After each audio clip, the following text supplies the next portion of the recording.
ഒരു പക്ഷേ നിങ്ങളുടെ കണ്ണുകളെ ഈർന്നണിയിക്കുന്ന ഒരു കഥയാണ് ഞാൻ വായിക്കുന്നത്. ഇത് അച്ഛൻ്റെ താക്കോൽ എന്ന ബുക്കിൽ നിന്ന്. തൃശ്ശൂരിൽ എനിക്ക് വളരെ പ്രിയപ്പെട്ട ഒരു ഡോക്ടറുണ്ട്, ഡോക്ടർ അജയൻ. ഏറെ സഹാനുഭൂതിയുള്ള ഒരാളാണ്. ആ ദിവസങ്ങളിൽ ഡോക്ടർ അജയൻ അന്തിമഘട്ടത്തിലെത്തിയ രോഗികളെ കിടത്തിയിരിക്കുന്ന വാർഡിൻ്റെ ഇൻചാർജ്. അവിടെ മരുന്ന് പറ്റില്ല, പരിചരണം മാത്രമേ സാധ്യമാകൂ. ശമനങ്ങളില്ല. ആ വാർഡിലേക്ക് രാമൻകുട്ടി എന്ന ഒരു പാലക്കാട്ടുകാരൻ 13 വയസ്സുള്ള തൻ്റെ കുട്ടിയുമായി വരുന്നു. 9ാം ക്ലാസ്സിൽ പഠിക്കുന്ന ആ കുട്ടിക്ക് ഏതാനും ദിവസങ്ങൾ കൂടി മാത്രമേ ഉള്ളൂ.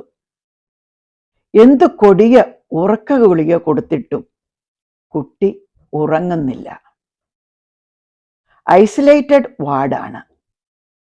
പുറത്തുനിന്ന് രാമൻകുട്ടി ചില്ല് ജനാലയിലൂടെ ഇത് കാണുന്നുണ്ട്.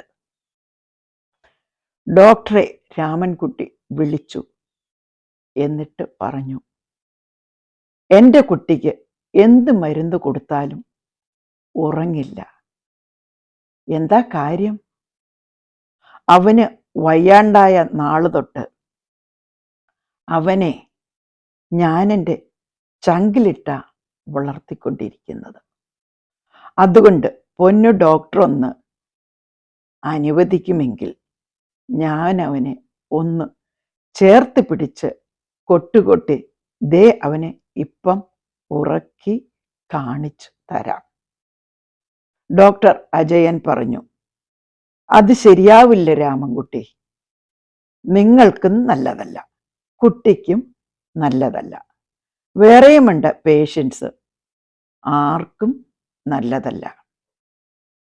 കാര്യം പറഞ്ഞാൽ പെട്ടെന്ന് പിടുത്തം കിട്ടുന്ന ഒരാളാണ് അയാൾ.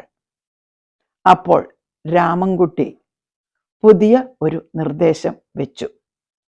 എന്താണാവോ? അങ്ങനെയെങ്കിൽ ഡോക്ടറെ, ഒരു കാര്യം പറയാമോ? അവൻ കിടക്കുന്ന കട്ടിലില്ലേ, അതിനോട് ചേർന്ന് ഭിത്തിയില്ലേ, ഉണ്ട്. അവനോട് പറയണം, അച്ഛൻ ഭിത്തിയോട് ചേർന്ന് നിൽപ്പുണ്ട് എന്ന്. ശരി, പറയാം. വെളുപ്പിന് 3 മണിക്ക് എന്തോ ആവശ്യത്തിന് ഡോക്ടർ അജയൻ പുറത്ത് വന്നപ്പോൾ കണ്ടു. അപ്പോഴും നിൽപ്പുണ്ട് രാമൻകുട്ടി എന്ന ആ ചെറിയ മനുഷ്യൻ.